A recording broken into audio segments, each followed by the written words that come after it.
Bonjour et bienvenue dans cet épisode de Récif Captif où on va parler de SARC.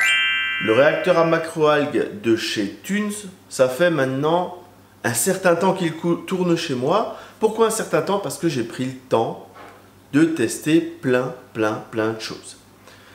Donc, c'est le moment aussi de vous dire ce qu'il en est, ce qui va pas, bref, à tout de suite. On va faire le tour complet.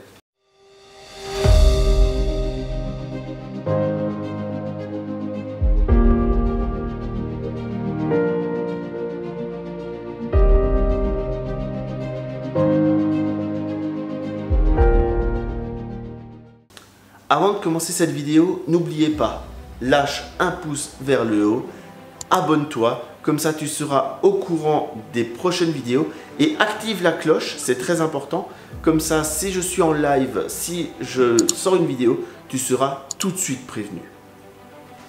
Pour commencer cette vidéo, je vais déjà vous faire un unboxing. Alors cet unboxing, je l'ai fait à la réception du colis il y a quelques mois et comme ça vous allez voir un petit peu l'ensemble de tout le matériel qu'il y a dans la boîte. Alors je vais faire ça en avance rapide. Je pense qu'il n'y a pas besoin de trop d'explications pour faire simple. Donc on a le corps d'écumeur, on a une pompe avec son contrôleur, les tuyaux et de quoi sertir le tout pour que ça ne bouge pas. Parce que c'est justement ça l'intérêt, c'est que ça reste en place.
Cet appareil, on peut le mettre en place aussi bien en externe qu'en interne dans une décante. En externe, ça veut dire qu'on va le mettre de côté, à côté du bac, ce qui signifie qu'il faut quelque chose de bien étanche.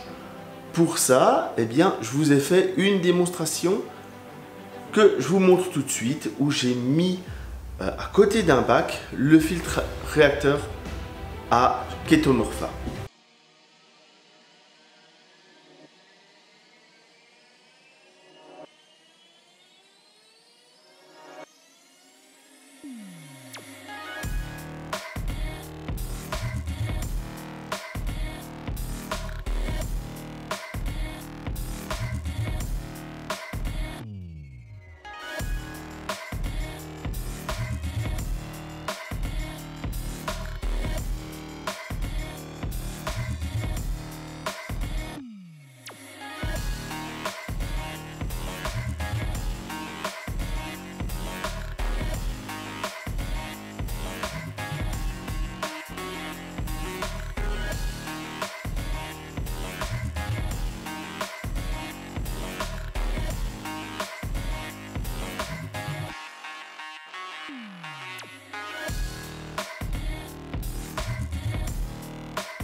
Chez moi, le filtre, il est dans la décante, forcément.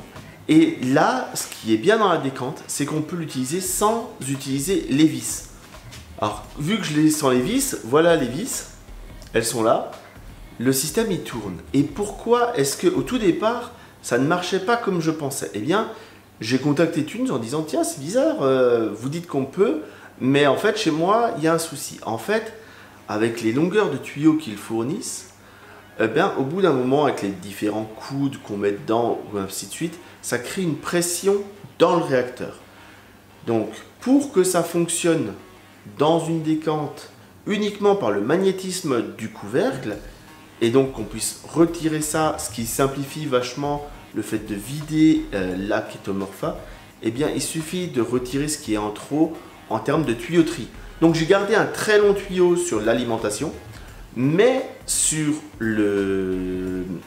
la sortie, j'ai un tuyau très court qui permet d'avoir le minimum de pression qui est restitué dans le réacteur, ce qui me permet donc de travailler comme ça sans avoir à utiliser ces vis, et donc je peux très facilement mettre en place, enfin on va dire surtout retirer la production de Ketomorpha et mettre en place la petite boule qui va reprendre la prochaine production.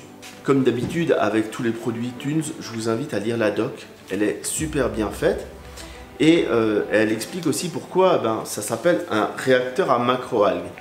Tout simplement parce qu'on va pouvoir utiliser ce réacteur aussi bien en eau douce qu'en eau de mer. En eau de mer, vous le savez maintenant, on utilise la Ketomorpha. Et en eau douce, c'est une algue de la Guadeloupe, alors je me le suis noté parce que qui s'appelle Naja guadeloupensis, hein, la najade de Guadeloupe. Donc avec cette algue-là, on peut faire le même système d'épuration très naturel, mais pour l'eau douce. La Ketomorpha, je pense que tout le monde voit un petit peu près ce que c'est. Sinon, dans l'article, je mets des liens où j'ai fait plein d'essais, plein de tests, et j'explique le principe de la Ketomorpha et de son utilisation pour la purification de l'eau de l'aquarium. Parce que justement, c'est quelque chose de très naturel qui permet de maîtriser facilement nos niveaux de nitrate et de phosphate. Comme c'est souvent une question qui est posée, combien est-ce que tu produis de Ketomorpha? Personnellement, dans ce bac-là, je produis 180 grammes de Ketomorpha par mois. Certains vont produire plus, d'autres vont produire moins. La vitesse à laquelle on va produire cette Ketomorpha va directement dépendre de la quantité de nutriments qui sont à éliminer.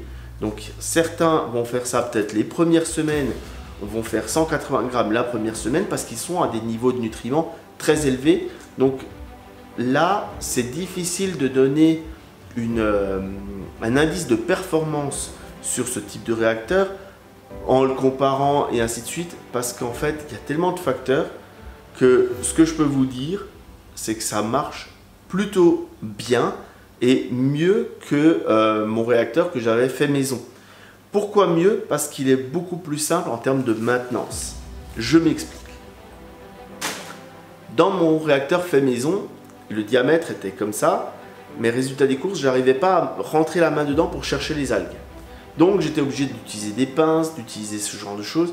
C'était pénible. Là, le diamètre permet d'y aller carrément avec la main, de pouvoir facilement récupérer la production Ketomorpha et ainsi de suite. Avant de l'ouvrir, je conseille d'arrêter le moteur et puis on va faire un exemple de maintenance, même si là j'ai changé il n'y a pas longtemps l'algue qui est dans le réacteur et donc il n'y a pas énormément, mais je vais vous filmer une maintenance histoire que vous voyez un petit peu ce que ça donne. Avant qu'on me dise quoi que ce soit, pour la vidéo, la lumière dans le réacteur, elle est allumée parce que ça fait plus joli. Hein? Si je vous montre un réacteur éteint dans une décante où il fait noir, visuellement, il n'y a rien. Donc, sachez que il y a une régulation de timing sur le réacteur. C'est un simple, comment dire, un timer comme on met sur les sapins de Noël. c'est pareil. Donc ne vous inquiétez pas, en journée, le réacteur est éteint. Voilà, c'est précisé, c'est dit, c'est juste histoire que personne ne soit étonné. Là, il est allumé, c'est pour la vidéo. En avant pour la suite. Faites pas attention à l'écumeur, va falloir que je le vide, hein, il est bien plein. Donc avant de commencer, je vais couper la pompe qui alimente mon réacteur. Et je peux venir comme ça, hein, par magnétisme. Et le diamètre, vous voyez, hop. Voilà. Donc je peux très facilement venir mettre ensuite mon algue. Je referme. Je vais réactiver la pompe.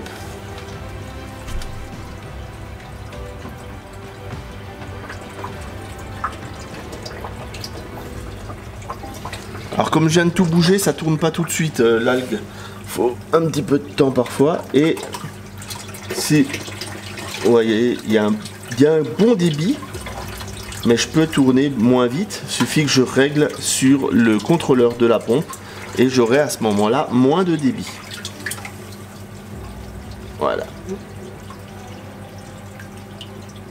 J'espère que ça vous a plu, que vous avez appris quelque chose, que vous savez maintenant si ce réacteur Aketomorpha il est fait pour vous ou si finalement peut-être pas, parce que comme tous les appareils, hein, tout le monde n'est pas voué à avoir tous les appareils. En tout cas, n'oubliez pas, abonnez-vous, la cloche, les pouces bleus pour dire que vous avez aimé la vidéo. Et je vous dis à bientôt pour d'autres vidéos. Je n'annonce plus rien, elles viendront quand elles viendront. Et c'est ce qui est bien plus drôle, je trouve. A plus.